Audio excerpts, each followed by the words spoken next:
So my question for you to think about is, where should the line be drawn between preserving the past and working towards advancement for the future? Keep that question in your head for the rest of this video, the rest of the thing. I don't care if Jersey Shore's on tonight and you're gonna watch that. I don't care if that's what's on your mind right now. That question I just gave you, it's gonna be important later, so remember it. That's a hint, remember it. Anyway, yeah. Are you ready? And cue the less interesting part of the video. The topic I'm going to discuss is the importance of tradition in different sort of cultural and societal situations.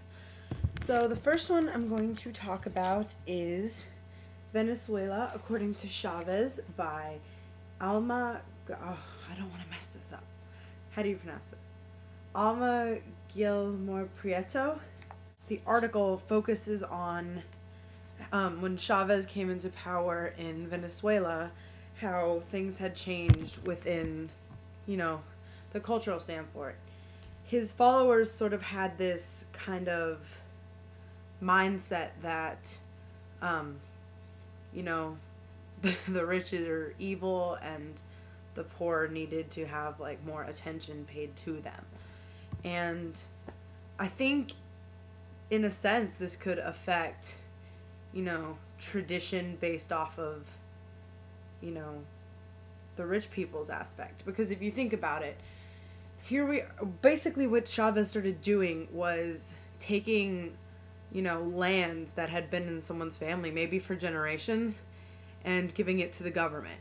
So while he had good intentions when doing that, you have to consider the fact that those wealthy landowners who had that land from the first place, they lived through generations of these sort of agricultural backgrounds.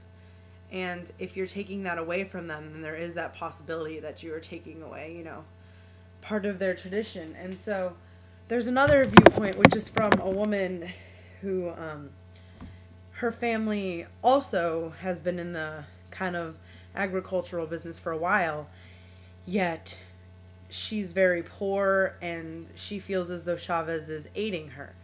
So here you have two different viewpoints from two different economic, classes in a way, because you have a poor woman saying that Chavez is helping her to have more opportunities and, provide more for herself, while the wealthy landowner feels as though he is being robbed of his tradition and his background, because that's what he had known for his whole life.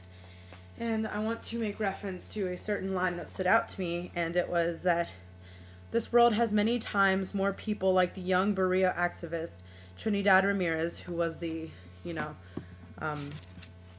poor, landowner, and so desperate for a future, than the rich people like the cattle rancher Carlos Ezperua, so anxious to conserve the past.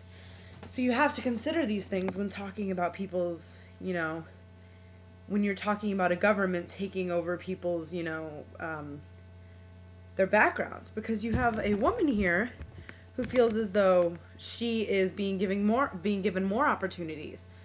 And you have this other man who is poor, and he feels as though his past is being kind of robbed from him. Because if you think about it, land always has a backstory.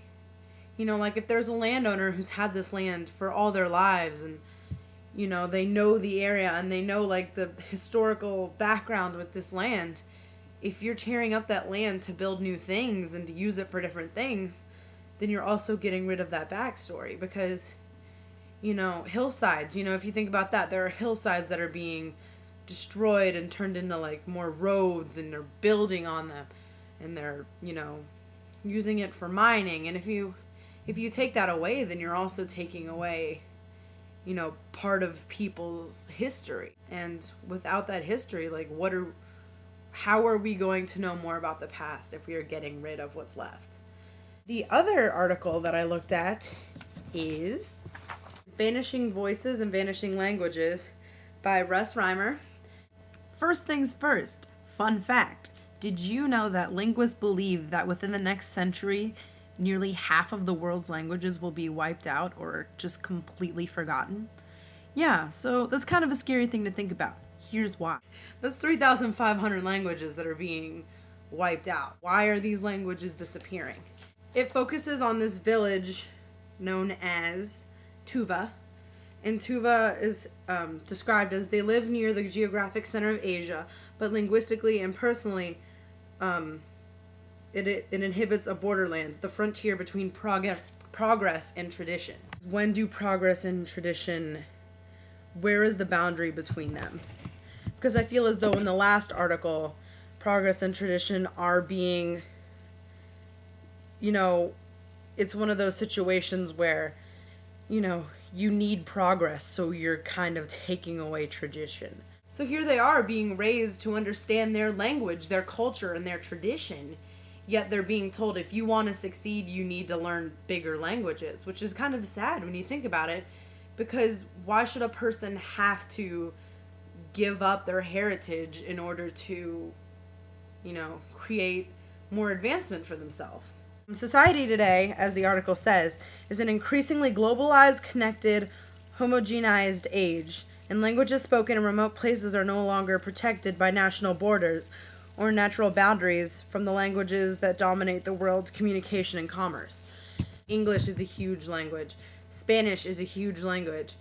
But we are so focused on advancing those languages that in the process we're taking away these boundaries that are connecting us with smaller languages. There are smaller languages, and historically they connect us to the past. So when we lose them, we could be losing a part of history we'll never be able to interpret again because these languages are disappearing. What unexpected insights are being lost to the world with the collapse of linguistic variety? What parts of history are we losing when we lose a language? It says when small communities abandon their languages and switch to English or Spanish, there's a massive disruption in the transfer of traditional knowledge across generations about medical plants, food, cultivation, irrigation techniques, navigation systems, and seasonal calendars. No matter how it is done, like if a person loses their culture because their land is being seized by the government, or whether living in a world where the dominant languages are the only ones that succeed, it is robbing people of their tradition and of their culture, and I don't entirely think that's fair. And when you look at these two articles, you see two different aspects of how people are losing their tradition and how people are losing their heritage. And I'm personally someone who really, really, really values my heritage. And I don't know what it would be like in the situation to where I lost that. And once we lose these certain aspects of tradition, there's no way of getting them back. And if we don't get them back, then we've literally lost a sense of the past. I think the main point is everything that we do regarding the land, regarding the economy, and regarding just every geographical instance that we have affects how we view the past and how we get to know more about the past.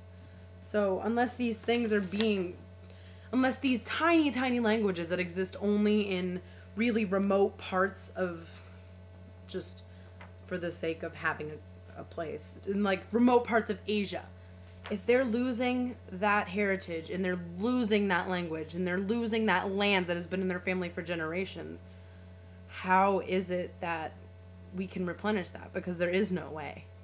There is no way to be able to give that back.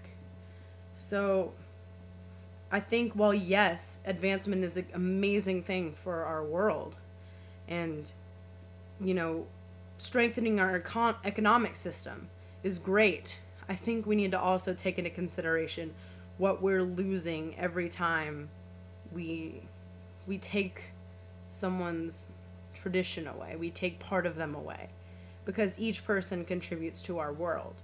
And if you're taking away really important things to them, then essentially you are losing our past one by one. So in conclusion to this lofty and dry video, I would like to say that we each need to work together in order to preserve heritage for everyone, whether it be preserving a piece of land, whether it be carrying on a language, I think we all need to realize the importance that culture and language plays in our everyday lives. So, stay true to your heritage.